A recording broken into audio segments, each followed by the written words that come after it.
When I woke, my visor was coated in frost. The cockpit lights were out, and the sound I heard wasn't the ship's engine. It was something deeper, slower, like a pulse echoing through metal. For a few seconds I thought I was still dreaming, that the hum beneath me was my heartbeat amplified by the silence of space. Then I saw the glow outside the viewport. It wasn't a star. It was a planet, a perfect cube, floating in the dark like a sculpture of light and shadow. The edges shimmered with atmospheric halos, 6 faces gleaming faintly under the distant light of a dying sun. I blinked, trying to clear the frost from my visor, but the shape didn't change. Straight lines, perfect corners. No curvature. A world that should not exist. Atlas 4. This is Commander Kale Voss, pilot of the Ardent. I'm awake. My voice cracked. The comms were dead. Static hissed back, thin and broken. The rest of the crew was still under cryo. 4 scientists, 2 engineers, all frozen in their pods behind me. The mission clock read 3 hours 14 minutes and 6 seconds ship time. We were supposed to arrive in orbit around V09, a potential mineral world for the Jupiter expansion routes. Not this. Not a cube. I reached for the console. Half the systems were fried from the jump. The AI core was silent, no voice to answer, no diagnostics. Just that deep, rhythmic vibration under my feet. Planet shouldn't hum. We'd been asleep for 14 months. The Ardent was a long-range exploratory ship, small crew, deep-range drive, survey-class drones, and the kind of silence only meant for people who don't come back. I'd done 6 missions before this one. I thought I'd seen everything the universe had to show. Plasma storms, ice moons that sang through magnetic fields, asteroids full of diamond dust. But nothing could have prepared me for geometry this precise. I rerouted manual controls, forcing a low orbit. The cube planet filled the screen, black oceans streaked with metallic continents, right angles of mountain ridges, rivers flowing in grid patterns like circuitry. The data scanner flickered to life. Atmosphere, breathable. Gravity, 1.02 G. Magnetic field, stable. Life signatures, active. I froze on that last line. Active life. On a planet no one had charted. The hum intensified as we entered low orbit, vibrating the hull like it was resonating with something below. Then the console flashed again. Incoming signal, unknown format. Not a beacon. Not a distress call. It was more like a pattern. 3 pulses, pause, 2 short bursts. Repeating. I recorded it automatically, the instincts of an old pilot, then realized the pattern matched the frequency of the ship's hum. The planet wasn't just emitting sound. It was answering us. We descended through a golden haze. The clouds were sharp-edged, like they'd been sliced into rectangles. The sun, or what was left of it, was a dull ember behind the mist. I guided the ship toward one of the faces of the cube, the western plane where the atmosphere read clearest. Below, a sprawling landscape unfolded. Angular valleys, hexagonal lakes, and a vast metallic structure rising from the center. It looked like a city. Not ruins, not random formations, architecture. Towers, domes, and bridges perfectly aligned to the grid of the planet itself. But the strangest thing was the light. Every surface reflected a faint internal glow, like the entire world was alive with electricity. I didn't wait for permission or protocol. I set the Ardent down near the outskirts of the city. The landing struts hit hard. Dust rose in perfect squares, settling faster than normal. Gravity held steady, a touch heavier than Earth. My breath fogged the inside of my helmet. Kale Voss, mission timestamp 3:45. Landing successful. No response from command. Initiating surface recon. The airlock hissed open. Outside was silence. No wind. No birds. Just a constant, low vibration underfoot. The same hum, softer now, coming from the ground itself. The soil was metallic, dull gray with crystalline fragments that caught the light like broken glass. The sky stretched in hard angles. The horizon didn't curve. It just ended, flat and sharp, disappearing into haze. I started walking toward the city. The buildings were massive, constructed from the same metallic stone. with surfaces polished to mirror brightness.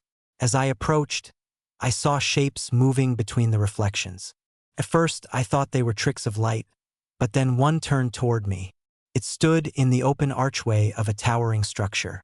Humanoid, tall, maybe 2 meters. Its skin was semi-translucent, smooth like glass, and beneath it flowed faint streams of silver light, pulsing with rhythm. The face was almost human. Eyes darker than space, nose and mouth shaped but motionless. When it moved, the light beneath its skin shifted in patterns, like veins communicating instead of a voice. I froze. The being tilted its head, studying me. Then another emerged behind it, and another. 3 of them, all nearly identical, their movements slow, deliberate, symmetrical. I raised my hand in a universal gesture of peace. "Human," I said quietly, tapping my chest. "Human." The lead figure's eyes flickered. The light beneath its skin brightened, forming lines across its neck and shoulders. Then it spoke. Not through air, not through sound, but directly into my comms channel. My visor lit up with an incoming signal, even though it was offline. "Human." The voice echoed, deep, layered, synthetic yet alive. "We know this word." My pulse spiked. "You speak English?" "We learn. Memory from your vessel. Transmission patterns extracted. You come from the sphere world." "The sphere world," I repeated, glancing at the cube horizon. "Earth, that is its name in your tongue. You are not the first." The air seemed to thin. "Not the first? You've met humans before." The being tilted its head again, its light dimming. "Long before you learned to cross the void. They came, they built, they left. You return." I felt the hum in the ground rise again, deeper now, resonating with my heartbeat. "What did they build?" I asked. "This world." I don't know how long I stood there, trying to process what I just heard. The idea that humans, or something like us, had built this planet was impossible. No record, no myth, no archive mentioned anything like it. A cubic planet with breathable air, active life, and a civilization that looked human. The being gestured for me to follow. Its movement was graceful, soundless, like gravity had no full claim on its body. The city opened before us. Endless corridors of mirrored walls, corridors reflecting corridors. Everywhere I looked, I saw echoes of myself walking beside them. The 3 aliens, if that's what they were, moved in perfect synchronization. Every step matched, every turn mirrored. It was as if they shared a single mind divided into multiple forms. I noticed faint symbols etched into the ground, patterns of squares within squares, glowing faintly beneath their feet. "You feel it," one said. "The hum," another finished. "It is the memory of the planet," the third concluded. They spoke in sequence, like lines of a chord, each voice completing the other. We entered a chamber shaped like the inside of a cube, 6 walls, all illuminated with shifting geometric light. At the center stood a black monolith, suspended in mid-air, rotating slowly. Inside it were lights, like stars trapped in a box. "We call it the core below," said the first being. "It breathes. It remembers. It sustains the cube." I stepped closer. "What is it?" "The heart of creation. The reason we exist. The reason you exist." I stared at the floating structure. It emitted the same hum that had followed me since orbit. "You think humans built this?" The being turned, its face emotionless but its voice resonating with something that almost sounded sad. "We do not think. We know. The ones before you came from the sphere world. They shaped the material, planted the seed of light. Then they vanished into the dark. We are what remains." I felt a chill crawl up my spine. "You're saying we created you?" The alien's eyes dimmed. "Perhaps. Or perhaps you were created from us. The record is incomplete." The chamber lights flickered. The hum rose in pitch, something in the planet responding.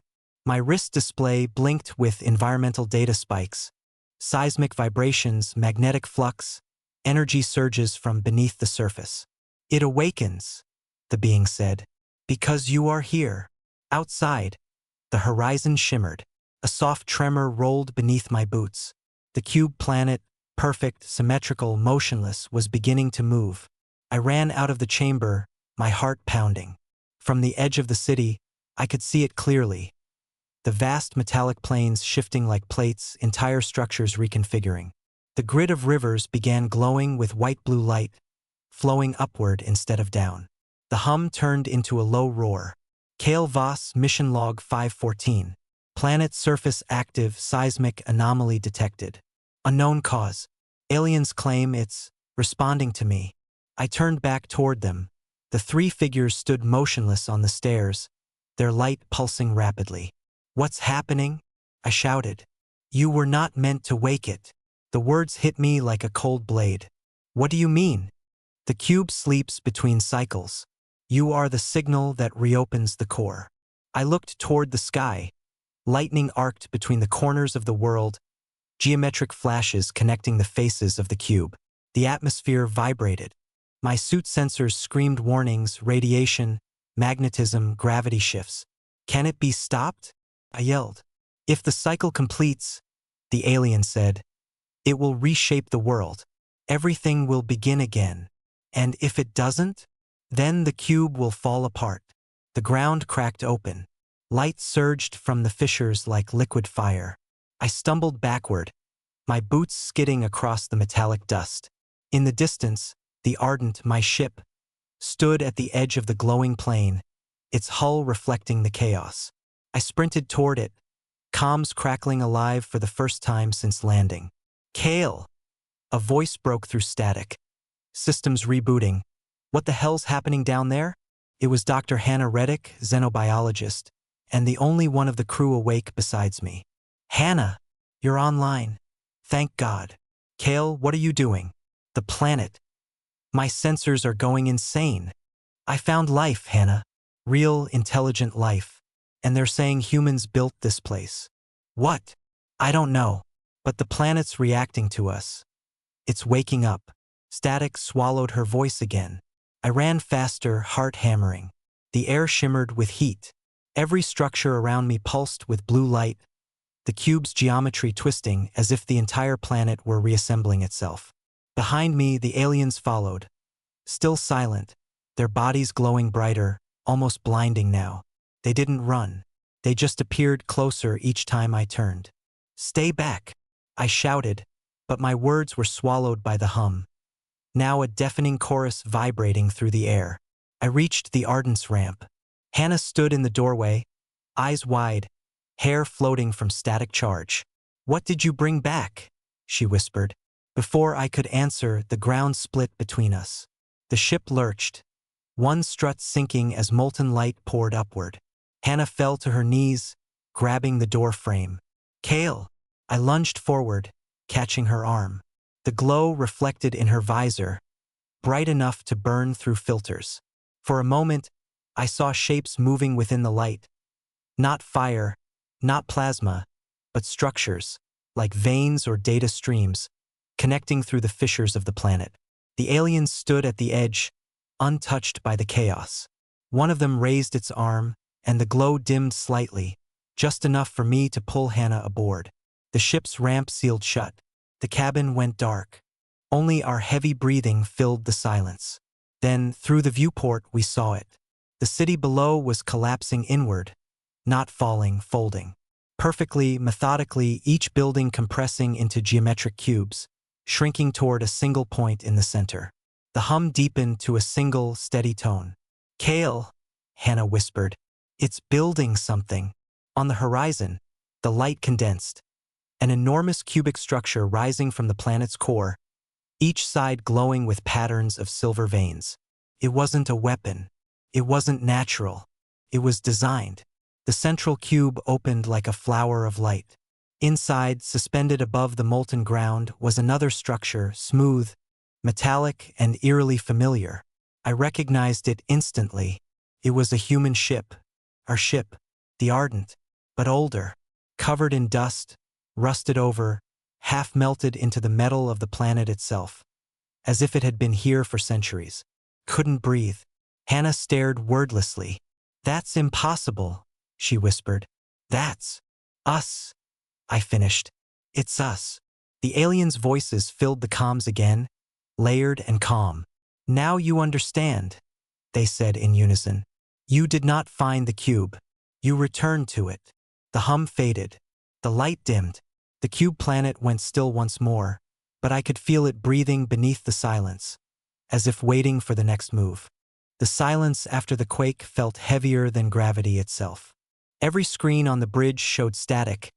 Every instrument blinked with error codes. Outside, the cube planet had gone dark. No more shimmering lines, no pulse of light, only stillness. Like the world had exhaled and stopped breathing. Hannah sat beside me, pale in the flicker of emergency lights. Kale, she whispered. What did we just see? I didn't answer. Couldn't. The image of that ancient ardent buried within the planet's heart burned behind my eyes. Every detail was identical, the hull markings, the emblem, even the serial number etched across the bridge. Ours, except older. As if time had looped around and left our ship stranded centuries before we were even born. I tried the comms again. Atlas Command, this is Kale Voss of Ardent Mission 4 to 19. If anyone can hear me, we found something impossible. Nothing. Not even static this time. Just a hollow silence that seemed to swallow my voice. Hannah's fingers trembled over the console. Maybe it's a mirage, she said. Reflected architecture. Gravitational lensing. No, I said quietly. It's solid. I saw the serial number. Our serial number. She turned toward me. You think it's time distortion? I stared at the cube horizon, at the straight lines cutting through the mist. I think we're standing on a planet that doesn't follow our rules. The hum beneath the ground had faded to a low, constant vibration, like the world was asleep again, but not at peace. We couldn't stay in orbit. Half the ship's power grid had burned out during the quake. The energy readings from the core had spiked, then vanished, as if the planet had swallowed its own heartbeat. We needed to go down there. Not a debate, not a vote. Just the kind of decision that forms in your chest before your brain catches up. I'm going back to the surface, I said. Hannah looked at me like I just declared suicide. Kale, are you insane? The ground just collapsed under us. We barely got back on board. That other Ardent, it's us, or part of us. Maybe there's a log, a record, something that explains what's happening. Or maybe it's a trap. I met her eyes. Would you rather wait here until the planet wakes up again? She hesitated, then sighed. I'll prep the survey drone. We're not going alone. The descent pod detached from the Ardent with a shudder. Outside, the cube's angular horizon loomed closer, vast, dead, geometric. The sky was a dull amber hue, lit by the dying star at the edge of the system. The city below had changed. It wasn't gone. It had folded, compacted, like origami pressed flat into the ground. Massive metallic squares formed a spiral leading down toward the crater where the ancient ship lay half-buried in glowing dust. From above, it looked like a keyhole. Atmosphere stable, Hannah said softly. No radiation spikes. Gravity steady. Her voice was steady, but her hands weren't. We touched down near the rim of the crater. The soil was still warm.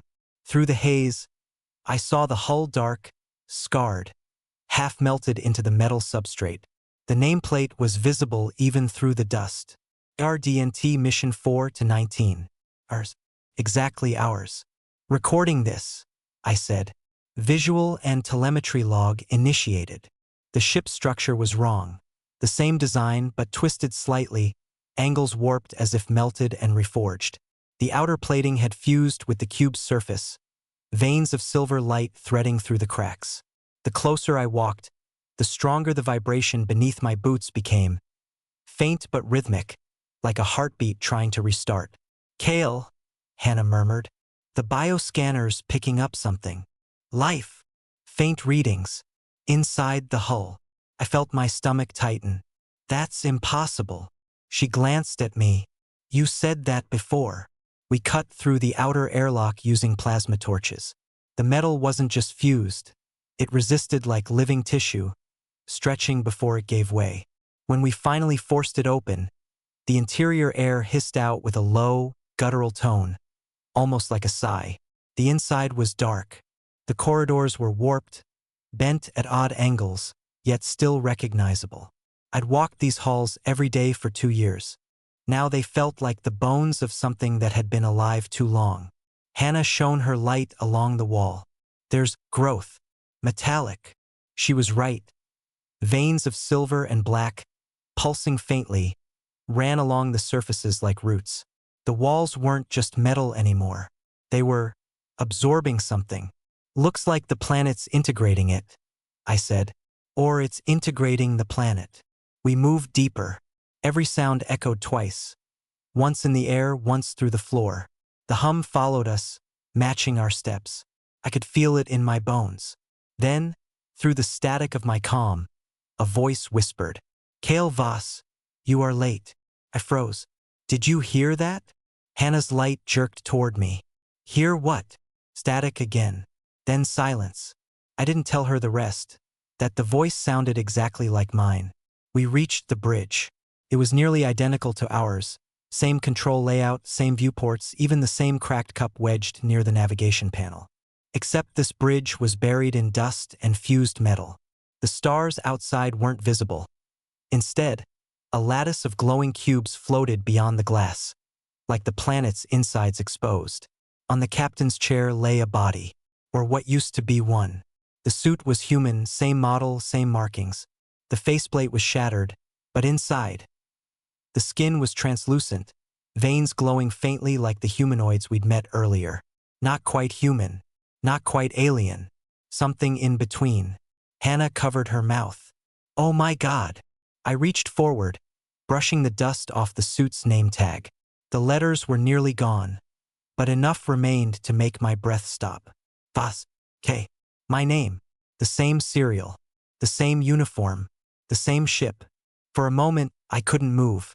The air in my helmet fogged, and my pulse roared louder than the hum. Hannah stepped back, shaking her head. No. No, that can't be you. This is some kind of mimicry. A construct. The aliens said we built this place. I interrupted, my voice low. Maybe this is what they meant. We searched the rest of the bridge. The systems were dead except for one, the black box core. It flickered faintly when I touched it, like a dying ember reigniting. Hannah hooked up her portable power feed. The screen blinked, distorted, then came to life. Fragments of logs, corrupted visuals, broken timestamps. But one entry remained clear. Mission log, Ardent 4-19. Commander Kale Voss. Timestamp, 328 years ago. Hannah's eyes widened. 300 years? I hit play. The screen showed a man sitting in this same chair. My face, older, gaunter, his eyes hollow. The static made his voice fractured, but the words were unmistakable. If anyone finds this, it means the cycle began again. The cube resets itself every 3 centuries, using whatever life it can pull into its geometry. We thought it was a planet. It's not. It's a memory engine built by humans long before recorded history. Built to preserve something. We became part of it. Copies us. Rebuilds us. Each time we arrive, we think we're the first. We're not explorers anymore. We're echoes. Static swallowed the feed. Then the image glitched. His head turned sharply toward the camera, and his lips moved one more time without sound. For a moment, I thought the recording had ended. Then the audio cut back in, a whisper, almost drowned by static. Break the symmetry, Kale, before it learns you again. The feed died. Hannah stood frozen. Her light flickered over the corpse in the chair, the one with my name. What does that mean? She whispered. It means we're trapped in a loop, I said quietly. And whatever built this world is rewriting us. She shook her head violently. No. No, that's impossible. You're real. I'm real. Are you? The words slipped out before I could stop them. How do we know? If this planet can recreate ships, bodies, even memories. Her hand trembled. Don't do that. Don't start doubting what's real. But I already was. The hum beneath us was rising again. Rhythmic, steady, almost like breathing. We left the bridge and moved toward the ship's core. The corridors shimmered faintly now, the metallic growths pulsing in sync with the hum. I felt a pull, not physical but magnetic, guiding me deeper. The temperature climbed, and the air grew thicker, like the world itself was exhaling heat. At the base of the reactor chamber, we found a tunnel. It hadn't been there before, carved perfectly square, leading down into the cube's heart. The walls were lined with the same silver veins, glowing softly. "Kale," Hannah said, her voice small. "This wasn't built by humans." "No," I said, "but it remembers them." We descended. Each step echoed twice, once in the air, once in the metal beneath us. I began to notice the hum wasn't random anymore. It was forming words, not language but rhythm, a pattern matching the signal we'd first received in orbit. 3 pulses, pause, 2 bursts. Hannah stopped suddenly. "Look!" Ahead, the tunnel opened into a vast chamber, a hollow cube miles across. In the center hovered a crystalline structure, rotating slowly, covered in lines of light. Within it floated dozens of human-like figures, suspended, motionless, half-transparent. Each one was glowing. Each one looked alive. And one of them was her. "Hannah!" I staggered forward, my light shaking. The suspended figure had her face, her hair, even the scar above her brow. Her eyes were closed, her expression peaceful. Hannah's voice trembled.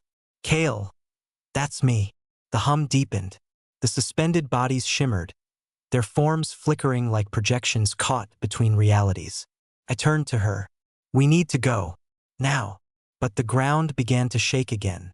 The cube's inner walls lit up with golden light, patterns of geometry rippling outward. The entire chamber started rotating, the gravity shifting sideways. The suspended figures opened their eyes. All at once, their gaze wasn't human. It was too focused, too synchronized. One of them, the copy of Hannah, turned her head slightly and looked directly at me. Her voice echoed in my mind, soft and calm. "You cannot break the cycle. You are the cycle." Hannah screamed. I grabbed her arm and pulled her back toward the tunnel. The walls folded inward, cubes rotating like gears. The hum became deafening. The geometry of the chamber collapsed, folding upon itself, trying to seal. We ran. The floor rotated under our feet, every step slipping sideways. The tunnel behind us sealed like a closing mouth. We barely made it through before the light vanished entirely. We collapsed near the airlock of the ghost ship, gasping. My hands were shaking so hard I could barely close the hatch. Hannah pressed her helmet against the wall, whispering, "That thing in there, it had my face. It was me." "It's not you," I said. "It's what this planet makes when we arrive." She turned, her eyes glinting with tears and reflected light. "Then how do we stop it?" I stared through the viewport at the city, the spiral of folded metal glowing again in perfect alignment. "I don't know," I said. "But that recording, it said to break the symmetry." "Break it how?" "I think the cube's power comes from balance, perfect geometry, perfect repetition. Maybe if we disrupt that pattern." "You mean destroy part of the planet?" "Maybe," I said. "Or maybe destroy ourselves before it finishes copying us." She looked at me like she wanted to argue, but the fear in her face said she already knew the truth. Back aboard our Ardent, the systems flickered to life the moment we reconnected. The ship's AI rebooted on its own, its voice cold and hollow. "Welcome back, Commander Voss. Cycle continuation detected. Initiating memory synchronization." My blood froze. "What did you just say?" "Memory synchronization. Updating vessel integrity to previous iteration." The console lights shifted from white to gold. Outside, the horizon began to glow once more, the cube waking again. Hannah's voice cracked. "It's trying to rewrite us." The ship systems locked down, every control frozen. The hum rose to a piercing tone. My reflection in the viewport flickered. For a heartbeat, I saw another version of me staring back, older, his eyes glowing with the same silver light as the aliens. The planet was learning us, rebuilding us, again. "Hannah," I said quietly, gripping her hand. If this thing copies us, if it's been doing it for centuries, she finished my thought. Then the only way out is to end the pattern. I nodded. We destroy the cube. She stared at me, then the planet outside. How? With half our systems dead. I looked at the ship's core controls. We still have the drive, and enough power to overload it. She blinked, realization dawning, and horror with it. You're talking about detonating the reactor. Kale, that would kill us both. Maybe, I said. Or maybe that's what breaks the symmetry. Outside, the cube's horizon was glowing brighter now. Lines of light racing across the planet's faces, converging toward the center. The aliens we'd met earlier appeared at the edge of the crater, watching silently. Their bodies flickered with the same silver light as the suspended forms beneath the surface. They raised their hands in unison. The hum shifted pitch, not violent but pleading, like a song meant to stop us. Hannah whispered, "They don't want us to leave." "No," I said. "They want us to stay, to become part of it." I reached for the reactor override. The hum turned into a scream. The silence after the storm was unbearable. Not the absence of sound. There were still the soft hums of machinery, the slow ticking of cooling metal, the faint crackle of static on the intercom, but the kind of silence that feels like a held breath. Something waiting, watching. We'd lost 2 crew members in the magnetic storm that swept across the cube's equator. Clark and Iverson, caught outside during the flare, their suits fried before they could return. We couldn't even retrieve the bodies. The field lines around the cube were alive, violent, erratic. The planet's geometry was twisting physics itself. We buried their tags in the dust near the lander. Cora said a few words. I stood apart. I couldn't find any words that felt right. What do you say when death itself feels like a side effect of the planet's design? The aliens watched us from the ridge. A line of them motionless, like carved statues of glass. Their bodies shimmered in the dying light, translucent layers reflecting the sky, as though light itself couldn't decide what part of them was real. The one called Ezrin stepped forward, the first of their kind who had spoken to us directly, or rather, resonated. Their communication wasn't exactly speech. It was vibration, harmonic modulation. Our translator barely kept up, but I'd started to recognize the subtle tones beneath. You could almost feel their emotions in your chest, like low music inside your lungs.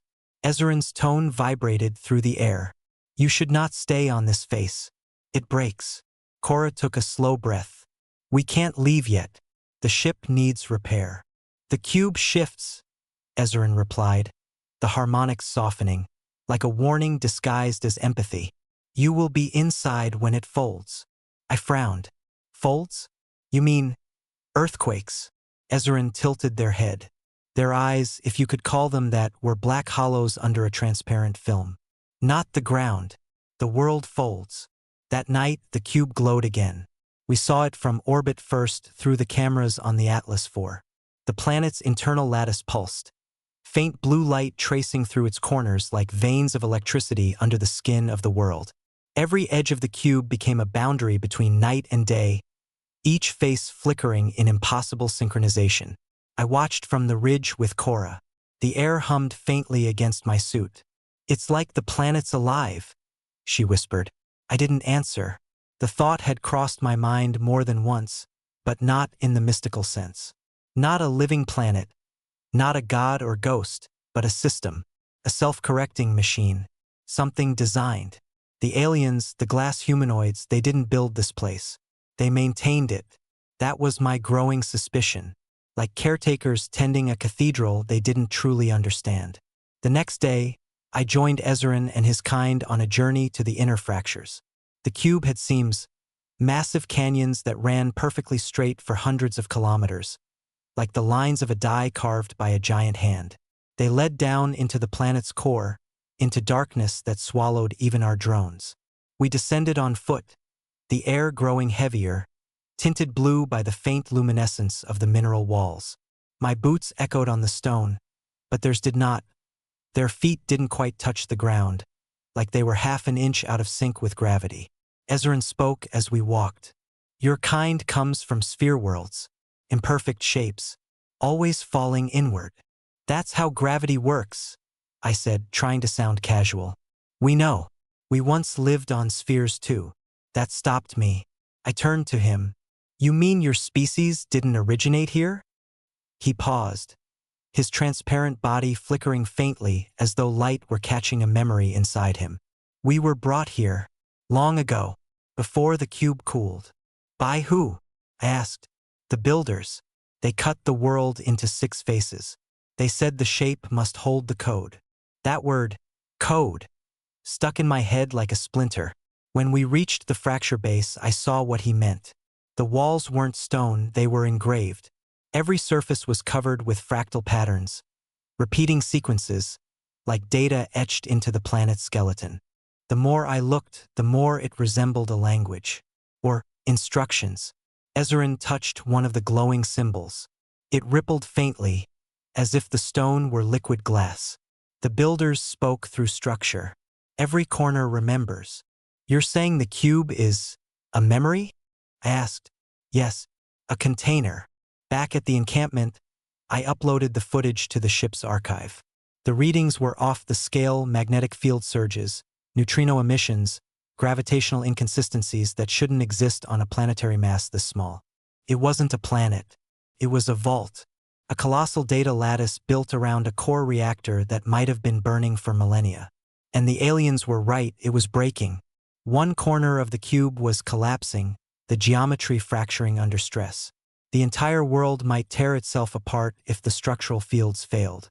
Cora came to me late that night, her face pale in the dim light of the camp. They're hiding something, she said quietly. The aliens, Ezrin especially. He won't let me near the southern face. Says it's sacred. Sacred usually means dangerous, I said. What do you think's there? She hesitated. Power source, or control center. Whatever holds the cube together. The next day, I confronted Ezrin. He stood near the ridge, watching the horizon where the sharp line of the cube's edge met the stars. When I mentioned the southern face, the glow beneath his surface flickered. A tremor of something, fear, maybe. You must not go, he said. The face is sealed. By you? I asked. By the builders. We keep it closed. The code cannot be read. What code? The one that built your world. The words hit me like a shock. I stared at him, but his form was already fading slightly in the low light, like he was withdrawing into the geometry of the air. Your arrival was not chance, he said. It was timing. That night I couldn't sleep. I replayed the transmission logs from orbit, the strange harmonics that had drawn us here in the first place. They weren't random frequencies. They were coordinates embedded in prime number intervals. A message not broadcast from the planet, but through it. And it was calling to us. The next morning, Cora was gone. Her tent was open, gear missing, tracks leading toward the southern face. I tried the comms, static. I knew she'd gone to find the truth we both suspected. And I knew if she reached it alone, she might not come back. Ezrin appeared as I was preparing the rover. Do not follow. The fold begins. What fold? I demanded. What happens when it? But he didn't answer. His form vibrated violently, splitting into fragments of light before dissolving completely. A shimmer in the air, then nothing. The ground beneath me began to hum. A deep, resonant tone that made the air quiver. My visor readings spiked, gravitational flux, increasing fast. The cube was shifting. I drove the rover hard across the flats, heading for the southern edge. The horizon looked wrong, like the world was bending inward, the line of the ground curving upward toward the stars. Chunks of landscape were lifting into the air, whole slabs of terrain rotating, rearranging. It was as if the planet was folding itself along invisible seams, like origami in slow motion. By the time I reached the southern face, the sky had fractured into mirrored shards, 6 overlapping horizons, each one showing a different phase of the planet's light. And there she was. Cora stood at the edge of a colossal chasm, staring into the blinding glow that poured from below. Her suit was scorched, helmet cracked, but she didn't move as I approached. Cora, I shouted through the calm, "We have to go." She turned slowly, her eyes reflecting the light of the core. Terrified, but resolute. "I found it," she said. "Found what?" "The builders. Or what's left of them." I followed her gaze down into the fissure. There, half buried in the crystalline substrate, were forms.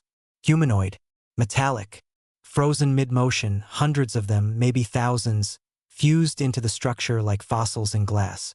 Their bodies were intricate, layered like machines grown instead of built. Their faces were serene, eyeless, identical, and each one pulsed faintly with light. "They're not dead," Cora whispered. "They're suspended, like the cube itself is keeping them in storage." I moved closer. The air shimmered with heat and static, like the planet was breathing. I reached out toward one of the forms, and my hand vibrated, pain shooting up my arm as the world around me flickered. For a split second, I saw something else.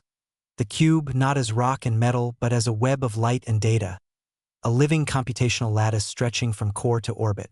And inside that lattice, human DNA sequences, patterns from our own genome. It wasn't storing them. It was storing us. Cora grabbed my shoulder. "It's a seed vault," she said breathlessly. "For life, for intelligence."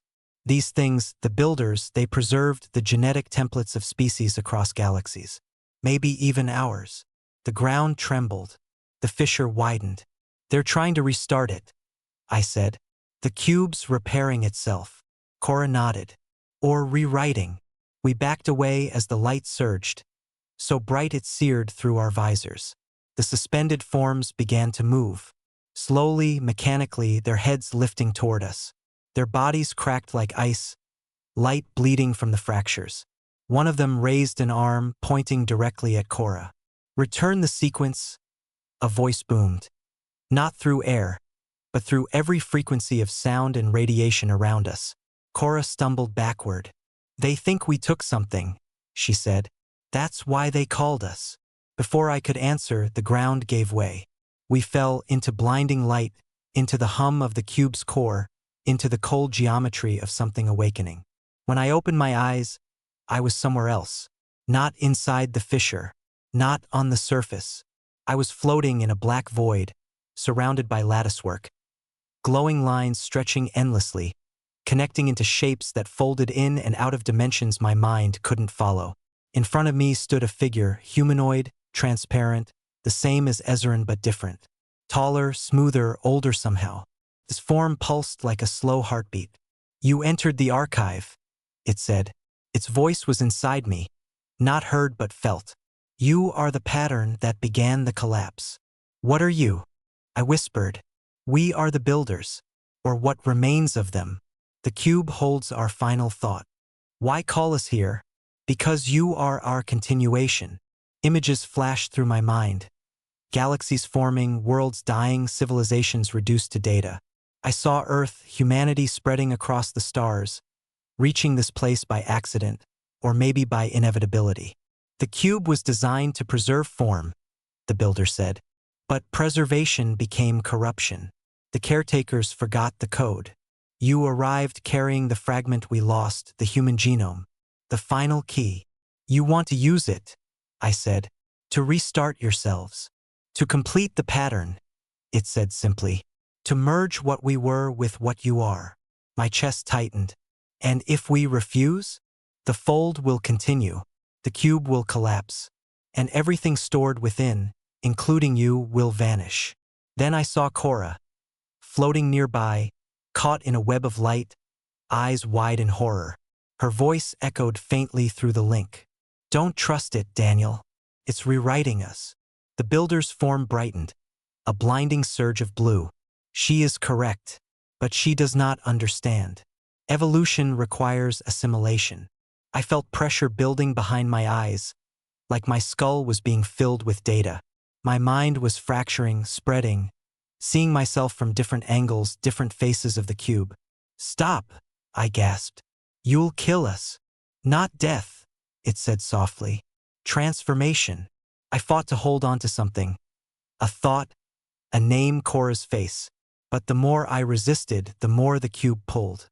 My memories were unraveling into equations, my heartbeat syncing with the hum of the lattice. Then a flash, a shockwave of light, and silence. When I awoke, I was lying on the surface again. The sky was clear. The cube still glowed faintly, but the tremors were gone. Cora knelt beside me, her face pale and hollow. "You stopped it," she said quietly. I sat up. "How?" "You overloaded your suit's core. Fried the neural link. It broke the connection." I looked down. My suit's chest plate was cracked, scorched black. My comms were dead. Around us, the glass humanoids were kneeling, motionless, as if in prayer. The light within them had dimmed to a faint pulse. "What happened to them?" I asked. "They disconnected," she said. "When the builders tried to merge, it broke the caretakers too." I stared at the horizon. The cube was still perfect, still symmetrical. But now I knew, beneath that flawless geometry lay a vault of frozen gods, waiting for someone else to find them. Cora looked at me, eyes tired. "We need to leave before it starts again." I nodded, but my gaze stayed fixed on the horizon. Because for just a moment, as the light shifted across the cube's edge, I saw my reflection in the glass surface. And for an instant, it wasn't me looking back. It was the builder. When I first saw the cube from orbit, I thought its perfection was beauty. Now I understood that beauty was only the surface tension of something trying not to collapse. For 2 days, Cora and I worked in silence. The Atlas IV's orbit was decaying, half its systems fried by the magnetic surge during the fold. We had maybe 72 hours before we'd lose contact completely. Our camp sat on what used to be the northern face, though now I wasn't sure the cube even had directions anymore. The sun never set right. Shadows bent at impossible angles. Sometimes, in the distance, I saw shapes, reflections of the landscape that didn't belong to any horizon. The caretakers, the humanoid aliens, no longer moved. They were statues of faintly glowing glass scattered across the plain. Some were kneeling, some frozen mid-step, some fused into the ground where the energy had consumed them. Only one remained active, Ezrin. He lingered near the old fracture. His form dimmed to a pale shimmer, movements slow, cautious, as though gravity itself had thickened around him. I approached him near dusk. The air was sharp, heavy with ozone. "You survived," I said. "The builders are quiet now," he replied. The resonance of his voice was thinner, distorted. "You ended their return. They were going to overwrite us." He tilted his head, the faint glint of light tracing the curve of his translucent face. "You say us as if you are separate. But you are not." I frowned.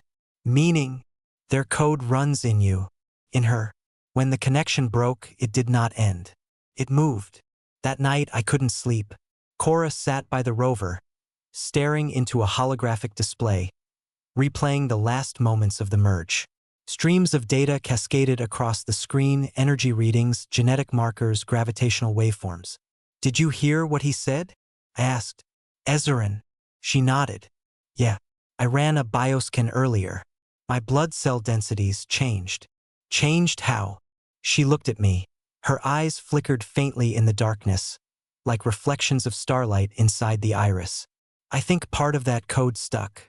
In both of us." My mouth went dry. "So what, we're infected?" "Not infected," she said softly. "Integrated." In the following hours, strange things started happening. Equipment powered on without fuel. My neural implant, damaged since the overload, began transmitting data on its own, syncing with the cube's electromagnetic field. At one point, Cora placed her hand against one of the caretaker statues. The surface rippled under her touch, responding to her pulse. "They're linked to me," she whispered. "They think I'm one of them." "Then maybe we can use that," I said. "If they recognize you as part of the network, maybe you can access the core." She hesitated. "You want to go back in?" "If we don't, the cube will restart eventually. And next time, we might not be the only ones it pulls in." We spent the next day preparing to descend into the southern fissure again, the place where the builder's archive had first awakened. Cora interfaced the rover's main core with her suit, amplifying her neural resonance. My role was to stabilize the magnetic fields and keep her grounded. Literally. The closer we got to the fissure, the stronger the energy became. The air shimmered like a mirage, bending light into waves. The fissure itself had changed. It wasn't just a wound anymore. It was growing. Each edge pulsed like a heartbeat, faint tendrils of blue light crawling up the walls, reaching for the surface. We descended together, our helmets illuminating the way. Halfway down, I noticed movement. The frozen builders in the walls were rearranging. Their heads turned toward us as we passed. Their mouths opened soundlessly, light pulsing within. "They're following us," I muttered. Cora didn't respond. Her breathing was steady but slow, mechanical. When we reached the base, the world opened into a vast chamber. A hollow cube within the planet kilometers across, suspended in gravityless space. At its center hung the core, a perfect sphere of liquid light, rotating within invisible force lines. It was the heart of the cube, the engine, the archive, the memory, everything. We drifted toward it, magnetized boots barely keeping us aligned. "This is it," Cora said. Her voice echoed strangely, overlapping itself, like multiple versions of her speaking at once. "If we collapse the resonance field, it'll force the cube into stasis. And if we fail, then the builders finish what they started." She glanced at me. "You should know something, Daniel. If I initiate the collapse, it'll feed back through the neural link. One of us won't make it out." I stared at her. "You mean you won't?" She didn't deny it. We reached the field perimeter, thin as mist, yet when I touched it, it burned cold. Inside, I could see fragments of light forming and dissolving, not random but structured, like thoughts, memories, consciousness looping endlessly. "They're minds," Cora murmured, "still alive inside." She began attaching the stabilizers, each device emitting a soft hum as it synchronized with the field. I monitored the readings, magnetic flux rising exponentially. Ezran's voice came faintly through the comms. Though he hadn't followed us physically, somehow he was still present. "You walk where no human should. The builders made this prison for themselves. To open it is to free what must remain bound." "We're not opening it," Cora said sharply. "We're shutting it down. You cannot stop what is coded to continue. Watch us," she whispered. Then everything happened at once. The core brightened, a surge of power rippling through the chamber. The builders embedded in the walls began to move, their bodies unfolding like origami, glass limbs stretching outward, forming bridges of light toward the center. "They're linking up again," I shouted. Cora activated the stabilizers. Energy arced between them, forming a containment web. The light stuttered, the builders froze mid-motion. I held the field steady, sweat pooling inside my helmet, but the strain was immense. The cube was fighting back. From the center of the core, a voice emerged, deep, harmonic, unmistakable. "The code seeks completion." I gritted my teeth. "You already completed it once. You failed. Let it die. Death is inefficiency." The light flared. A wave of energy slammed into us, throwing me backward. I hit the wall, vision white. When my sight returned, Cora was at the center of the field, hands pressed against the sphere. "Cora, stop. It's too much." She turned.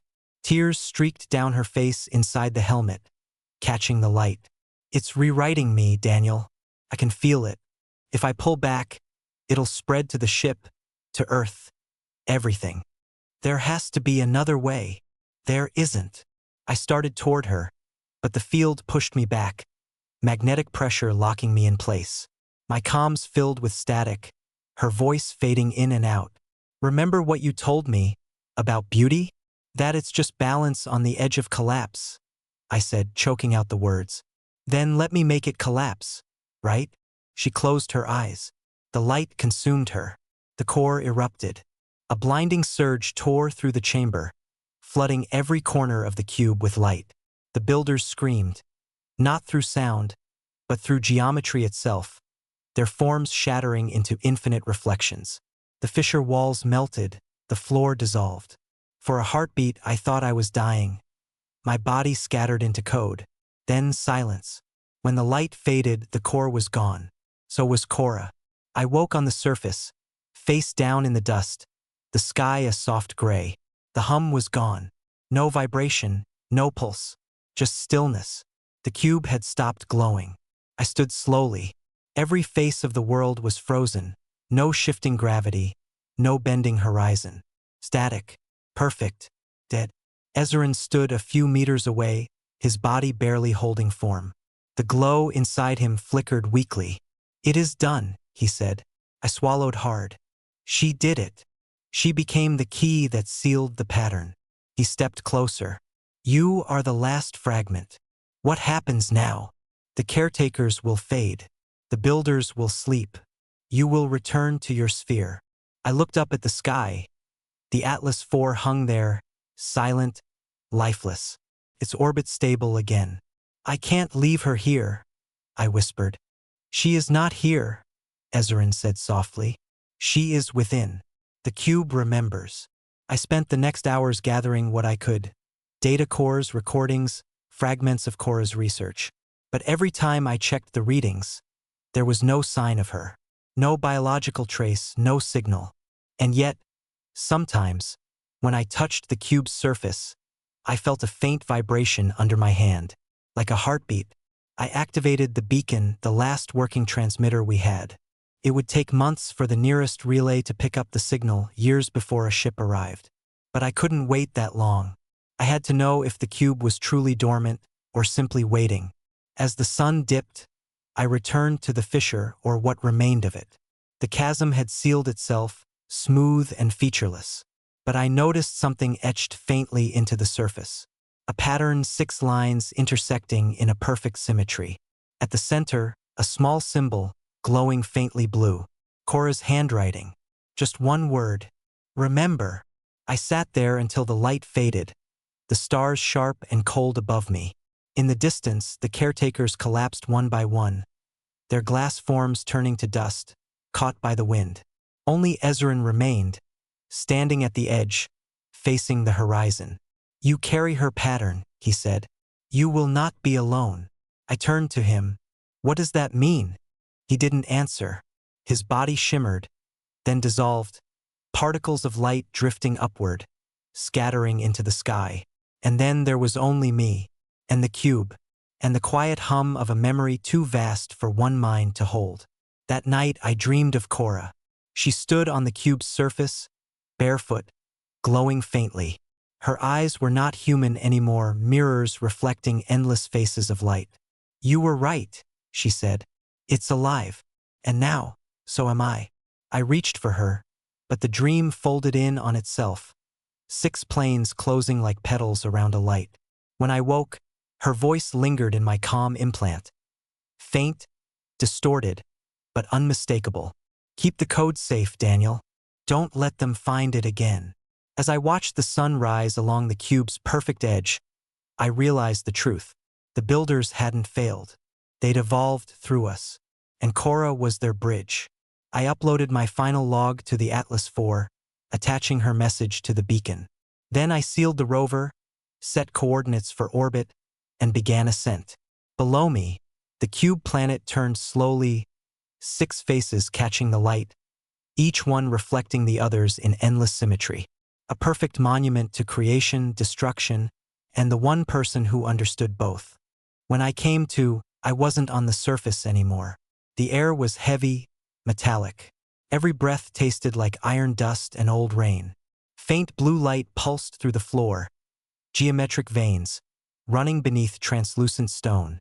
I was lying on one of them, half buried in powder that glittered when I moved. My suit's diagnostics flickered in my visor. Oxygen, 72%. Temperature, stable. Heart rate, too fast. I pushed myself up. The room around me was enormous, a cathedral of glass angles and shifting reflections. Every wall was alive, breathing with dim light, and every surface was carved with the same recursive cube patterns I'd seen outside. And in the distance, framed in soft white light, stood 3 of them, the humanoid aliens. But they weren't like the ones we'd met in the city. These were older, their skin clearer, almost invisible at the edges. Their bodies seemed sculpted from transparent mineral, shot through with faint silver veins that pulsed slowly, like liquid metal blood. One of them stepped forward, tall, elegant, and terrifyingly calm. His voice came not from his mouth, but from the vibration of the air around him. "You are the last," he said. "The others returned to dust." I froze. The others. He meant my crew. "Where am I?" I asked, voice breaking through static. "The core," he said. "The heart of what your kind sought to open." Behind him, the walls shifted, showing faint outlines of shapes moving within the translucent crystal. Human shapes. I took a step closer and my stomach twisted. Inside the wall, suspended in layers of glass, I saw them, bodies. Or maybe not bodies anymore, just silhouettes. Frozen mid-motion. Mouths open in silent terror or awe. Captain Lyra, Keller, even Arun. All of them embedded in the structure like insects in amber. I staggered back, my hand trembling on the rifle I dropped somewhere. "What did you do to them?" "We preserved what remained," the alien said. "Their patterns, their geometry." I could barely breathe. "You killed them." The alien tilted his head, light rippling through his transparent features. "We are incapable of killing, only of completion." I didn't understand. I didn't want to. I turned away, scanning for an exit, but the walls around me rippled like water, reforming into solid facets again. The cube was alive, or maybe aware. "You brought us here," I said. "Your beacon, your energy signal, it drew us in." "We called for understanding," the alien said. "Your kind answered with hunger." "What hunger?" "The need to cut, to measure, to claim." Couldn't argue. He was right. The Atlas IV wasn't an exploration mission, it was extraction. Corporate mandated. Every discovery reduced to mass and profit. Still, I wasn't ready to let this thing rewrite the story of my crew. "They were scientists," I said. "They wanted to learn." The alien moved closer. When he stopped, his face was inches from mine. Perfect and alien at the same time, like looking into a sculpted reflection of humanity stripped of warmth. "They wanted to own," he said, "like the ones before them." I frowned. "Before?" He turned, pointing toward the glowing wall. As he did, the surface reshaped again, becoming a moving mosaic, ancient footage or memory. I saw silhouettes of ships, not ours, descending from clouds. Sleek, triangular vessels, human design but older, centuries older. "You have been here many times," he said. "You do not remember. Your dust returns to the same stars, then falls again." It wasn't possible. The cube planet had been discovered only a few weeks ago. Humanity had never been here before. And yet, in those moving lights, I saw the unmistakable insignia of the United Terran Federation, a government that had collapsed over 200 years ago. "You built the shell," he continued. "We shaped the inside. Then you forgot." For a long time, I just stood there, watching the ghosts of our own past drift across the wall. I remembered the first time I'd seen the cube from orbit. It had felt wrong, too perfect to exist naturally. Now I understood. It wasn't natural. It was ours. We'd built it, or tried to, and these beings, had finished the job. The realization hit like gravity reversing. Humanity had created something it couldn't control, abandoned it, and centuries later rediscovered it thinking it was alien. It wasn't alien at all. It was a mirror. "Why bring me here?" I asked quietly. "To choose," he said. "Choose what?" He gestured, and part of the floor opened, folding in on itself until it became a spiraling descent of glass steps. From below, white light glowed brighter and brighter, pulsing in slow rhythm like a heartbeat. "The core is unstable," he said. "Your ship's descent fractured the symmetry. If it collapses, it will consume the system, perhaps others." "And what does that have to do with me?" "You are human," he said. "You carry the key that built this world. Only your kind can stabilize it." I laughed, a raw, hopeless sound that echoed off the crystalline walls. "I can't even save my crew. You think I can save a planet?" He didn't answer. just turned and began descending. His light cast long reflections on the glass, splitting his image into 6, 12, 100 versions of himself. And without really knowing why, I followed. The descent felt endless. As we went deeper, the architecture changed.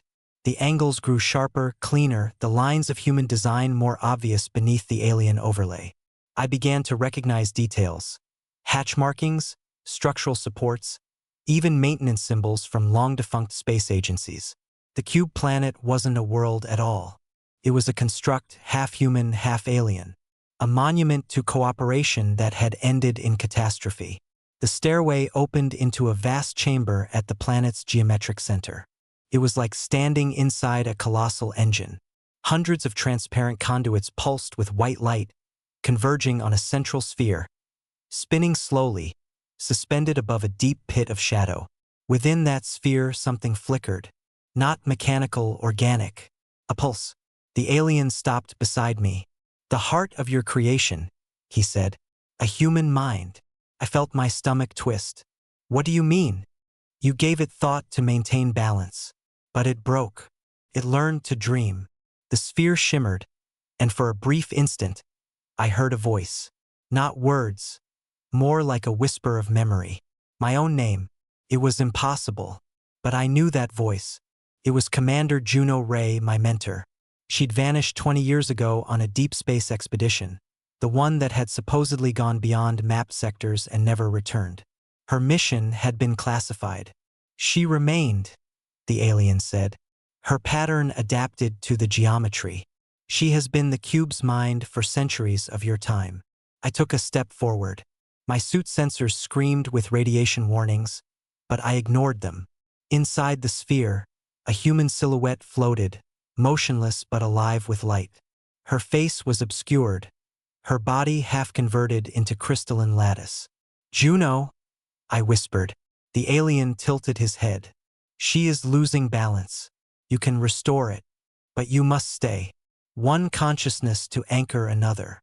It hit me instantly what that meant. To stabilize the planet, someone had to merge with the system, become part of it like Juno had. "Why me?" I asked, voice shaking. "Because you still remember what it means to be human." I looked at the figure inside the sphere. The light flickered faster, the heartbeat rhythm becoming erratic. The planet trembled. I didn't have much time. "Will it save the others?" I asked. "Their patterns will remain. You can restore them if you choose." I took off my gloves, placing my bare hands against the glass barrier. It was cold, colder than space, colder than anything natural. But beneath it, I felt something warm, alive, and I made my choice. I removed my helmet. The air bit into my lungs like acid, but I forced a breath. The alien stood silently beside me, no emotion on his perfect, clear face. Then I stepped into the light. Pain wasn't the right word. It was translation. My body breaking into data, every nerve rewritten as geometry. I felt my blood turn to light, my bones to angles. My thoughts expanded, multiplied, until I could see the structure of the entire world at once. Every cube, every city, every layer of mirrored soil. All of it was alive, and I could feel it breathing through me. And then I saw her, Juno. Her form flickered beside me, made of pure light. Her eyes, the same piercing gray I remembered, turned toward me, filled with quiet recognition. "You came back," she said. Her voice wasn't sound. It was memory itself. "I didn't know," I whispered. "No one ever does," she said. "But you can end it." The world shuddered again, the cube's outer layers fracturing under the strain. Whole cities of crystal folding inward. "You have to align it," she said. "Center the pattern." I reached out, and instantly the planet responded. Every wall, every line of energy across its surface shifted slightly, realigning into perfect geometry. The tremors slowed. The light steadied. It worked, but I could feel myself fading, dissolving into the structure, my individuality thinning into code. Juno looked at me. "Stay with me," she said. "I can't," I said. "Someone has to go back. If you go, it will collapse again." "I know." For a long moment, She said nothing. Then she reached out, light touching light, and for an instant we were both human again, standing on the deck of the Atlas IV, laughing about the stars. Then make it count, she whispered. When the cube stabilized, I felt the connection lock. The planet's heart beat in rhythm with mine. I didn't die, not really, but I stopped being just me. Now, when I think, I feel the motion of entire continents. When I breathe, it's through the vents of 1,000 cities. When I dream in geometry. Above me, I can sense the alien inhabitants rebuilding their world, their light moving like veins across the cube's surface. And somewhere among them, I can still feel the echoes of my crew, their patterns preserved in crystal, waiting. Maybe one day they'll wake again. Maybe not. But for now, the cube endures. Balanced, silent, alive. Far above, the wreck of the Atlas IV drifts in orbit, its beacon still faintly transmitting. Someone someday will hear it. They'll come looking for answers. And when they do, I'll be waiting. Inside the cube. Inside the geometry we created together. Not as a man, but as the memory of what humanity once was.